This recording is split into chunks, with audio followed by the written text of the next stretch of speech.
মৰমৰ দশমান ছাত্ৰীসকল এক্সাৰসাইজ 7.1 ৰ পৰা কোৱেশ্চন নাম্বাৰ 4 লৈকে বুজাই দিছো আজি কোৱেশ্চন নাম্বাৰ 5 টো তোমালোকক ডিসকাস কৰিবলৈ লৈছো ইয়াত তোমালোকৰ দীঘলী এটা কোৱেশ্চন আছে আলটিমেটলি কি আছে কোৱেশ্চনটোত মই বুজাব বিচাৰিছো ৰবা সম্পা আৰু সামেলি দুজনী ছোৱালী ডিসকাস কৰি আছে যে বৰ্ডত এ বি সি ডি এই বিন্দু কেইটা আছে এই বিন্দু কেইটাৰে গঠিত যিটো আমাৰ ছবি হ'ব সেই ছবিটো এটা বৰ্গ হ'ব নে নহব তাকে থিৰাং কৰিব লাগে আমি মানে A B B C C D আৰু এ বিৰ ডিসটেন্স ফৰ্মুলা ইউজ কৰি আমি এই মানকেইটা উলিওৱাৰ পিছত আমি ডিসিশন লম যে ই এটা বৰ্গ হ'ব নে নহব ফাইন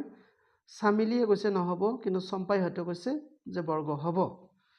তেনেহলে আমি স্টাৰ্ট কৰো আমি বিন্দু কেইটাৰ স্থানাংক আগত উলিয়াবলৈ চেষ্টা কৰো ৰবা ডি বিন্দুৰ স্থানাংক কিমান হ'ব ই আছে x ৰ স্থানাংক 6 ফাইন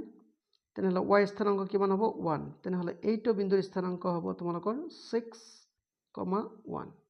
ফাইন ঠিক তেনেকৈ এইটো বিন্দুৰ স্থানাংক কিমান হ'ব ইফালে তোমালোকে চাইছে ইয়াত 3 আৰু ইয়াত 4 তেনেহলে ইয়াত হ'ব 3,4 আৰু এইটো বিন্দুৰ স্থানাংক কিমান হ'ব ইয়াত চাইছে তোমালোকে 9 এই 9 আৰু ইয়াত আছে 4 তেনেহলে এইটো হ'ব 9,4 লাইকৱাইজ তোমালোকৰ b ৰ কিমান হ'ব 6,7 a b b c c d আৰু d এৰ মান যদি উলিয়াও তেতিয়া আমি গম পাব পাৰিম যে এইটো আমাৰ বৰ্গ হ'ব নে কি হ'ব ফাইন তেনেহলে আমি first a b উলিয়াইছো a b equal to কি হয় ৰুট ওভাৰ এইটো হল তোমালোকৰ x2 এইটো হল তোমালোকৰ x1 হয়নে তেনেহলে আমি লিখিম 6 - 3 হোল স্কয়াৰ তাৰপিছত দিবা তোমালোকে প্লাস এইটো হ'ব তোমালোকৰ y2 এইটো হ'ব তোমালোকৰ y1 7 - 4 চাইছা তেনেহলে 7 - 4 মান কিমান হ'ব 3 তাৰে স্কয়াৰ এতিয়া ইয়াত 3 স্কয়াৰ আৰু 3 স্কয়াৰ প্লাস মানে 2 3 স্কয়াৰ 2 * 3 স্কয়াৰ হল নহয় এতিয়া 3 স্কয়াৰ বাহিৰত ওলালে 3 হ'ব ইয়াত থাকিব তোমালোকৰ √2 সিমিলাৰলি a বিৰ মান উলিয়ালো আমি এবাৰ bc ৰ মান উলিয়াম bc স্কয়াৰ ইকুৱেল টু ঠিক তেনেকৈ আমি লিখিম x2 হ'ব 9 আৰু x1 হ'ব 6 তেনে আমি লিখিলো 9 - 6 হোল স্কয়াৰ প্লাস এটা হোল স্কয়াৰ কিন্তু দেই প্লাস তাৰ পিছত y2 ৰ মান ইয়াত কিমান 4 আৰু y1 ৰ মান 7 তেনে আমি লিখিম 4 - 7 হোল স্কয়াৰ ক্লিয়াৰ তেন্তে ইয়াক আকৌ আমি ক্যালকুলেট কৰো আগৰ দৰে which is equal to root তোমালোকে দিলাই 9 - 6 কিমান হ'ব 3 স্কয়াৰ প্লাস 4 - 7 কিমান হ'ব -3 তাৰে স্কয়াৰ সমান সমান তোমালোকে লিখিব পাৰিবা 3 স্কয়াৰ মানে 3 স্কয়াৰ লিখি দিয়া মাইনাসৰ স্কয়াৰ কৰিলে প্লাস হয় সেইকাৰণে এটা হ'ব তোমালোকৰ 3 স্কয়াৰ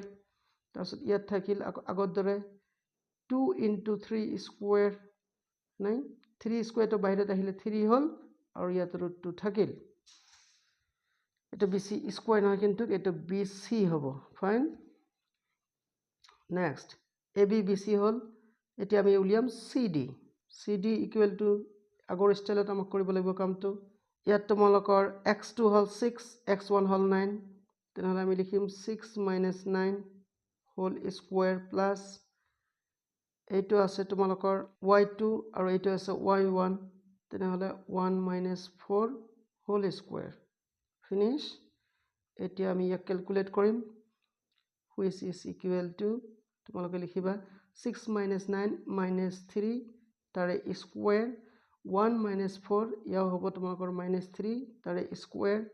আগতে কৈ দিছো -3 ৰ স্কয়াৰ কৰিলে তোমালোকৰ কিমান হ'ব 3 স্কয়াৰ ইয়াও হ'ব 3 স্কয়াৰ সমান সমান লিখিবা তোমালোকে কি 2 * 3 স্কয়াৰ তেনেহলে 3 স্কয়াৰ যদি তোমালোকে বাহিৰত আনা হৈ যাব 3 √2 গল এইটো তোমালোকৰ cd এইবাৰ আমি উলিয়াম ঠিক তেনেকৈ da 6 - 3 আৰু 1 - 4 লিখিবা তোমালোকে da equal to 6 - 3 square plus 1 - 4 তাৰে স্কয়াৰ ফাইন 6 - 3 হ'ব তোমালোকৰ 3 স্কয়াৰ 1 - 4 হ'ব তোমালোকৰ -3 তাৰে স্কয়াৰ সিমিলাৰলি 3 স্কোয়াৰ থাকিল প্লাস 3 স্কোয়াৰ গ'ল এইটো তোমালোকৰ which is equal to তোমালোকে লিখিবা আগৰ দৰে 2 into 3 square সমান সমান 3 তোমালোকে বাহিৰত আনিলা 3 into 2 তোমালোকে কি পালা সব বিলাকতে তোমালোকে পালা এনেকে AB equal to BC equal to CD equal to DA equal to তোমালোকে পাইছা 3√2 নাই সব বিলাক বাহুৰ দৈৰ্ঘ্য সমান তেনেহলে এতিয়াও আমি ডিসিশনত উপনীত হ'ব পৰা নাই কাৰণ হয় ই বৰ্গ হ'ব নহলে ৰম্বাস হ'ব কোন দুটা দিক যদি আমাৰ সমান হয় তেনেহলে ই হ'ব বৰ্গ অন্যথা ই ৰম্বাস হ'ব তেনেহলে এতিয়া আমাক উলাব লাগিল AC ৰ মান আৰু BD ৰ মান তেনেহলে আমি উলিয়াম AC equal to আগৰ দৰে ডিসটেন্স ফৰ্মুলা এতিয়া A ৰ স্থানাংক আৰু C ৰ স্থানাংক আমাক লাগিল ইয়াত তোমালোকে লক্ষ্য কৰিব পাৰিছা 9 minus 3 হ'ব আৰু 4 minus 4 হ'ব 9 minus 3 তাৰে স্কয়াৰ প্লাস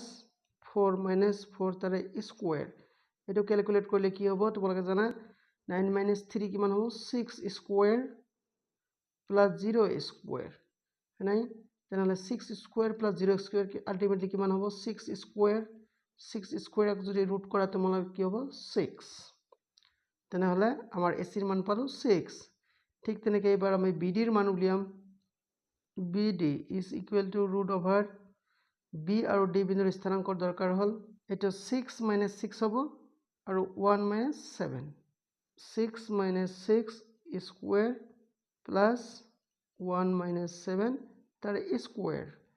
তেনেহলে আমি ক্যালকুলেট কৰি ইয়াক সমান সমান দি ৰুট লিখিলা 6 minus 6 কিমান হ'ব 0 square 1 minus 7 minus 6 তাৰে square তেনেহলে ইয়াত হ'ব তোমালোকৰ 0 plus 6 square সমান সমান root 6 square তাৰ মানে হল তোমালোকৰ 6 ফাইন তেনেহলে আমি কি পালো আমি পালো যে AC equal to BD is equal to 6 একক পালো তাৰ মানে আমাৰ কৰ্ণ দুটাৰ দিক সমান আৰু প্ৰত্যেকটো বাহুৰ দিক সমান তেনেহলে কি হ'ব ই হ'ব এটা বৰ্গ অৰ্থাৎ সম্পা শুদ্ধ ইয়াই হৈ গ'ল আনসাৰ ফাইন আশা কৰিছো তোমালোকে ভিডিওটো ভাল পাবা লাইক কমেন্ট শেয়াৰ কৰিবা আৰু প্লিজ মোৰ চেনেলটো সাবস্ক্ৰাইব কৰিবলৈ চেষ্টা কৰিবা আৰু যদি তোমালোকে বুজা নাই তেনেহলে কমেন্টত জনাবা কোনটো পাৰ্টত তোমালোকে বুজা নাই এনেকে বুজালে তোমালোকৰ ভাল হ'ব নে বৰ্ডত বুজালে ভাল হ'ব বৰ্ডত একচুয়ালি অলপ কলামলা হয় আকৌ ইয়াত কিন্তু লিখাবিলাক স্পষ্ট হয় ৰং বিৰংগী হয় যে নহক তোমালোকে যিদৰে তোমালোকে ভাল পোৱা সেইটো হিচাপে কমেন্ট কৰিবা আৰু তাৰ ওপৰত বেছ কৰি তোমালোকৰ ভিডিও বনাই দিয়া হ'ব আশা কৰিছো তোমালোকে ভিডিওটো ভাল পাবা লাইক কমেন্ট শেয়াৰ কৰিবা প্লিজ মোৰ চেনেলটো সাবস্ক্ৰাইব কৰিবা চোৱাৰ কাৰণে ধন্যবাদ